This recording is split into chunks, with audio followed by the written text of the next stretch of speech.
as an introvert that has an extroverted job, let me tell you one thing.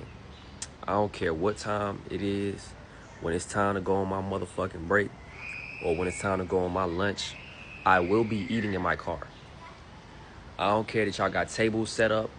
I don't care that y'all say, hey, we building a family here. This is a family work environment. I don't give a damn. I'm going to eat my car. Yeah. And guess what? Don't bother me while I'm on my break. Because, hey, when I'm on my break, I'm officially clocked out. Yeah, officially.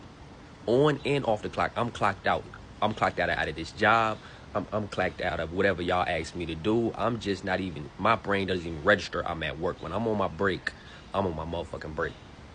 So, hey, I will be in my car. If you tap on the window of my car, hey, there will be consequences. I'm just telling you the truth. Don't judge me.